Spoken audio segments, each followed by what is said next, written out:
नमस्कार, नेशन 24 में आपका स्वागत है। मैं नीरज। बिहार में पंचायत चुनाव को लेकर सरगर्मी तेज़ हो गई है और हर पंचायत में प्रत्याशी, प्रतिनिधि और वर्तमान मुखिया जो है अपने क्षेत्र का दौरा कर रहे हैं, अपने पंचायत का दौरा कर रहे हैं और लगातार अपने क्षेत्र में, अपने पंचायत में जाके जनता से मिल रहे हैं और उनके समस्याओं को सुन रहे हैं, जान रहे हैं, कौन कौन योजनाओं पे कार्य नहीं हुआ है, इस पे बातें कर रहे हैं और दिशा निर्देश देते हुए निदान करने की कोशिश कर रहे हैं। नेशन 24 की टीम भी जो है बिहार के हर पंचायत में जाके वहाँ के कार्यों की समीक्षा कर रही है। कितनी योजनाओं पे काम हुआ, क्या समस्या आई, कितने बिचौलियों ने निशाना साधा, कितने कागजी घोड़े दौड़ाए गए, इन सारे चीज़ों पे समीक्षा कर रही है और चर्चा और परिचर्चा कर रही है। जनता से सहयोग भी ले रही है और जनता से ग्राउंड रिपोर्टिंग करके वहाँ की हाल बेहाल को भी जान रही है कि कितना पंचायत में जल नल योजना पे काम हुआ, कितना इंदिरा आवास मिला, कितना राशन कार्ड वितरण हुआ, कितना मनरेगा पे काम हुआ। इन सारी चीज़ों पे चर्चा परिचर्चा जनता से भी कर रही है और रूबरू हो रही है। इसी क्रम में अभी हम मौजूद हैं आपको रैली में। रैली पंचायत है जो प्रखंड पंडारक जिला पटना पड़ता है और हमारे साथ मौजूद हैं मुखिया ममता देवी के प्रतिनिधि कृष्ण बल्लभ प्रसाद जी। आइए अभी हम इनसे बात करते हैं इस पंचायत के बारे में और जानते हैं यहाँ का लेखा जोखा कि कितना विकास इन 5 सालों में कर पाए, किन किन मुद्दों पे इन्होंने काम किया, किन किन योजनाओं पे काम किया, क्या दिक्कतों का सामना करना पड़ा और कैसे जनता के बीच जाके सहयोग से एक विकास की नई बातें कर सके। नेशन 24 आपको आने के बहुत बहुत धन्यवाद। धन्यवाद। कि 5 सालों में कितना विकास कर पाए सर? शुरुआती फेज में कुछ परेशानी हुआ है 7 निश्चय योजना में, जी लेकिन 10 वार्ड है। ग्राम पंचायत रैली में कुल 10 वार्ड है। जी 10 को नल जल का कार्य हुआ है। करीब 1,55,00,000 रुपया नल जल पर व्यय किया गया है, जबकि 74 लाख के आसपास नली गली पर व्यय किया गया है। लेकिन सरकार का कहना है कि हर घर नली गली। जी तो हर घर नली गली का मतलब है कि समूचे जो वार्ड है उसका समूचे घर नली गली हो जाए। जी तो मात्र 10 लाख रुपया में एक वार्ड में संभव नहीं है। इसके लिए 50 लाख रुपया चाहिए। जो सरकार 10 लाख रुपया एक वार्ड में नली गली के लिए या 8 लाख रुपया दे रही है, उसमें भी है कि पहले नल जल पूरा करिए, उसके बाद यदि आपके पास राशि बचता है तो आप नली गली पर काम कीजिए। और नल जल यदि पूरा नहीं होता तो नली गली पर यानी काम नहीं होना है। तो जब नल जल के बाद मात्र पंचायत में 60 से 65 लाख रुपया बच रहा है और पंचायत में 10 वार्ड है तो एवरेज 6 लाख रुपया। तो 6 लाख रुपया में योजना पूर्ण कर पाना संभव प्रतीत नहीं होता है। और लगभग 84 लाख रुपया अतिरिक्त आवंटन प्राप्त होगा तो ग्राम पंचायत का सभी योजना पूर्ण हो जाएगा। मतलब कहीं ना कहीं समस्या जो है मूल रूप से फंड का है। जो सरकार जो अपने अनुसार देती है और जो आप जमीनी स्तर पे जब आप काम करते हैं उसमें काफ़ी अंतर है, जिस कारण से जो है कार्य करने में भी समस्या उत्पन्न होती है। जी, जैसे सरकार के द्वारा स्टेटमेंट दे दिया जाता है कि प्रत्येक पंचायत को 5 करोड़ दे दिया गया, 4 करोड़ दे दिए, जबकि ऐसा नहीं है। मेरे ग्राम पंचायतों को आवंटन जो मिल रहा है अभी वह जनसंख्या के अनुपात में मिल रहा है। और लेम्बुआबाद 17 वार्ड है तो वहाँ लगभग 4 करोड़ रुपया मिला होगा के आसपास। मेरा पंचायत 10 वार्ड है तो यहाँ मात्र 2 करोड़ 10 से 12 लाख रुपया मिला है। मात्र 2 करोड़ 10 लाख हो या 12 लाख रुपया हो, तो 2 करोड़ 10 लाख 12 लाख रुपया में आप 1.5 करोड़ नले जल पर खर्च कर लिए, तो पैसा तो आपके पास नली गली के लिए बच नहीं रहा है। यहाँ सरकार पेपर पर रोज दे रही है कि भाई हर घर नली गली, तो जनता तो समझ रहा है कि पैसा यहाँ नली गली का हर घर में आया हुआ है। स्थिति है कि मात्र 6 लाख रुपया है। 6 लाख रुपया में एक योजना होता है। इसलिए सरकार जो है सही तथ्य रखे। और नल जल भी जो योजना लाया गया है काफ़ी हड़बड़ी में लाया गया है योजना, यानी पूरा तैयारी के साथ योजना नहीं लाया गया। वही ग्राम पंचायत के माध्यम से होता तो 15 लाख रुपया, और उतना ही काम PhD से जब आप कराते हैं तो उसको दे देते हैं 23 लाख रुपया सेम काम का। तो ये सब विसंगति है। और विसंगति है कि इसमें केवल मुखिया पर ही फोकस किया गया। मुखिया राशि दे दे तब भी हिसाब वही ले, मुखिया राशि नहीं दे तो भी। और सबसे प्रॉब्लम है कि विद्युत विभाग जो बिजली विभाग है इसका आपूर्ति सही नहीं है। इसलिए विद्युत विभाग इसमें नहीं, जब तक सहयोग पूर्ण रूप से नहीं करेगा नल जल योजना का संचालन सही ढंग से नहीं हो पा रहा है।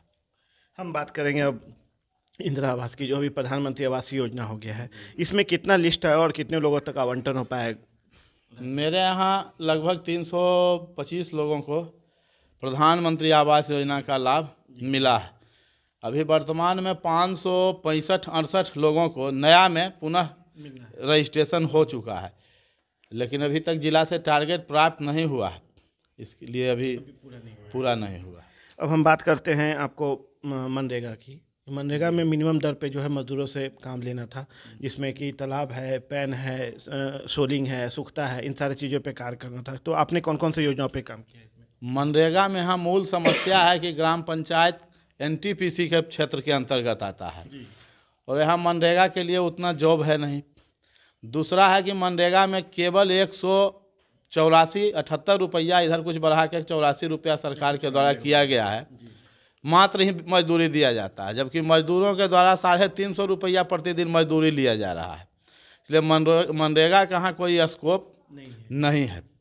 हम बात करते हैं राशन कार्ड की, कि राशन कार्ड कितने लोग का बन गया आपके पंचायत में? राशन कार्ड में यानी जनसंख्या एवं आबादी के हिसाब से पंडारक प्रखंड में सर्वाधिक राशन कार्ड ग्राम पंचायत राज रैली में है।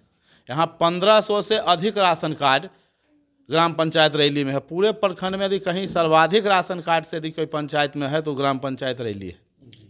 कितना करीब होगा? 1500 से अधिक है। 1500 से अधिक है। हम बात करते हैं शिक्षा और स्वास्थ्य की। आपको पता है कि शिक्षा विकास के लिए बहुत ज़रूरी है और स्वास्थ्य शरीर के लिए, और स्वास्थ्य अपने शरीर के लिए। तो शिक्षा पे कितना काम हुआ? और अभी तो चूँकि कोरोना के कारण शिक्षित व्यवसाय मतलब जो स्थिति है बहुत बुरी है, पर जो नहीं थी उसके पहले कितना काम हो पाया, और स्वास्थ्य की क्या स्थिति है? शिक्षा तो पिछले 1 वर्ष से लगभग समाप्ति की ओर है, लेकिन जो पूर्व में भी स्थिति है, जितना चाहिए एवरेज संख्या में प्रति बच्चों पर शिक्षक, उतना शिक्षक की उपलब्धता सरकार के द्वारा नहीं कराया गया है। ये शिक्षा में कुछ सुधार है, लेकिन जितना चाहिए वह सुधार नहीं है। आप लगातार 2 टर्म से मुखिया रहे हैं। एक बार आपकी पत्नी रही, जब महिला सीट हो गया तो एक बार आप खुद थे। उस वक्त का और अभी की जो वर्तमान में अभी आप देख रहे हैं, तो कितना अंतर पाते हैं? और वर्तमान में जो अभी आप योजनाएं जो आपको मिल रही है काम करने, उसमें और अभी के अंतर, कितना आपको अंतर नजर आता है या सामान्य है? उस टर्म में ही सही रहा है। इस टर्म में कुछ आवंटन पंचायत को नहीं हुआ, और मेन तो जो राशि था नल जल में चला गया, तो विकास उतना संभव नहीं हो सका जितना कि होना चाहिए था। क्योंकि हम मुझे जहाँ तक जानकारी है कि शायद ये इस टर्म में जल नल योजना आया है। जी, नल जल योजना इसी टर्म में आया है। इसके पहले में आप लोग दूसरे माध्यम से हाँ, इसके पहले चापाकल चलता था, ईट सोलिंग था, पीसीसी था, यह सब योजना चलता था, नली था, ये सब योजना चलता मतलब था। आप उसको बेहतर मान रहे हैं अभी के मुकाबले? जी, उस बेहतर था। अब हम बात कर रहे हैं आपको शौचालय की। कितने लोग तक शौचालय पहुंचा है? क्योंकि घर घर तक शौचालय पहुंचना है। ग्राम पंचायत रैली वर्ष 2006 में ही निर्मल घोषित हो चुका है और राष्ट्रपति पुरस्कार से पुरस्कृत है। हालांकि सच्चाई उससे दूर है, चूँकि राष्ट्रपति पुरस्कार से पुरस्कृत कर दिया गया, इसलिए यहाँ लोहिया स्वच्छता अभियान के तहत शौचालय का सुविधा बहाल नहीं किया गया है, इसलिए यहाँ नहीं प्राप्त हो रहा है आम जनता को शौचालय, जबकि मिलना चाहिए। अब मान लिया जाए 2006 में हो भी गया, तो उस समय के बाद अभी 21 हो गया, लगभग 15 साल हो गया। 15 वर्ष में आबादी बहुत बढ़ गया, बहुत घट गया। इस बीच में हमारे यहाँ एक रैली का दियारा क्षेत्र पड़ता था, जिसको हम लोग नंबर दियारा कहते थे। तो पहले एक गांव था जो नंबर दियारा हम लोगों का उस गंगा के उस तरफ था। कटाव आने के बाद वो लगभग 500-600 घर इस तरफ आ गया और लगभग भूमिहीन है। तो शौचालय का काफ़ी आवश्यकता है, लेकिन शौचालय वही जो है पहले घोषित हो चुका है, इस कारण बस नहीं मिल रहा है। जबकि अब स्थिति ये है कि अब मिलना चाहिए। हाँ, 15 साल में काफ़ी स्थिति बदल गई है, इसलिए अब तो मिलना चाहिए। युवाएं बेरोजगार हैं, पलायन की स्थिति है, बेरोजगारी आप जानते हैं बिहार में बहुत ज़्यादा है। तो अपने पंचायत में जो है ऐसा कौन सा उद्योग के लिए आप विचार करते हैं जिससे कि युवा को रोजगार मिले, स्वयं का उद्योग बने, जैसे मछली पालन, ये सारे कुछ जो बहुत तरीका है इसको, इस पर क्या कोई पहल है आपकी? उद्योग तो यहाँ हमारे यहाँ तो पंचायत में उद्योग एनटीपीसी का लगा हुआ है, लेकिन स्थिति है कि जो उसका गाइडलाइन है उसका पालन नहीं किया जाता। 60 और 40 सरकार का जो गाइडलाइन है वो कहता है कि जो लोकल है उसको 60% रखना है और 40% बाहरी को रखना है, लेकिन यहाँ स्थिति है कि मात्र 20 से 25% लोकल होगा, 60 से 70% वहाँ बिचौलिए का खेला होता है, इसलिए गाइडलाइन का पालन नहीं हो रहा है। अब जब आप चुनाव नज़दीक है, अब आप जब जनता के बीच जाएंगे तो कौन कौन से जनता के बीच जब आप जाएंगे तो कौन कौन से विकास का मुद्दा तो एक है ही, उसके साथ और कौन से मुद्दा है जिसके लिए आप जनता के बीच जाके प्रेरित करेंगे? मेरा सबसे पहला मुद्दा है कि पिछले 10 वर्षों से साल में 365 दिन में 350 दिन, चाहे वो रविवार ही क्यों ना हो, अवकाश ही क्यों ना हो, हमने पंचायत कार्यालय में सुबह 10 बजे से रात्रि 8 बजे तक का समय दिया है जनता के लिए। जिनको आना है, आचरण बनाना है, आय बनाना है, आवासीय जो भी काम है, वहाँ सेवा रात दिन जारी रहता है। वहाँ कोई पैरवी का आवश्यकता नहीं है। जो भी आते हैं सब, चाहे किसी भी जाति के हों, वर्ग के हों, सबको सामान्य रूप से हम लोग कार्य करते हैं। सामान्य रूप से कुर्सी पर आते हैं, बैठते हैं, उनका बिना किसी भेदभाव के हम लोग काम करते हैं। इसके पूर्व जो स्थिति था वो एक टाइप के राजतंत्र था। वहाँ आपको जाने से पहले 5 दरवाज़ा तोड़ के मिलना पड़ता था, तब आपको मुखिया जी भेंट होते थे। अभी वो स्थिति नहीं है। आप आइए, मुखिया जी आपको मिल जाएंगे। पंचायत में आप घूम के कहीं भी पूछ लीजिए कि रैली में मुखिया जी कहाँ मिलेंगे, तो मेरा घर कोई नहीं बताएगा, न दलान बताए जाने पंचायत भवन वो सोझा कहेगा मुखिया जी कहाँ पंचायत भवन में मिल जी। तो जी, ये जानकारी है, मैंने को पूछा है। तो बिहार में इतना जितना हम सेवा दिए हैं पंचायत भवन में लोगों के लिए, बिहार में ही नहीं दिया होगा कहीं भी। क्या संदेश देना चाहेंगे हमारे चैनल के माध्यम से अपने पंचायत के लोगों को चुनाव को लेकर?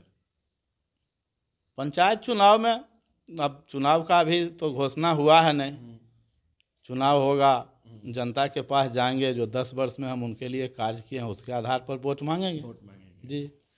तो अभी हमारे साथ मौजूद थे मुखिया प्रतिनिधि कृष्ण बल्लभ प्रसाद जी, जो कह रहे थे कि चुनाव जैसे ही घोषणा होता है तो फिर हम जनता के बीच अपने 10 वर्षों के कार्यों को लेके जाएंगे और जो विकास हमने किया है इन सारी चीज़ों को लेके हम वोट मांगेंगे। और यदि जनता हमें फिर से पुनः चुनती है मुखिया के लिए, तो फिर जो कार्य बचे हैं उन सारे कार्यों के साथ नए विकास, नई योजनाएं जो सरकार की आएगी उसको जितना जल्द से जल्द हो सके उसको हम पूरा करेंगे और एक नई विकास की गाथा, नई विकास के बयार जो है इस पंचायत में बहाएंगे।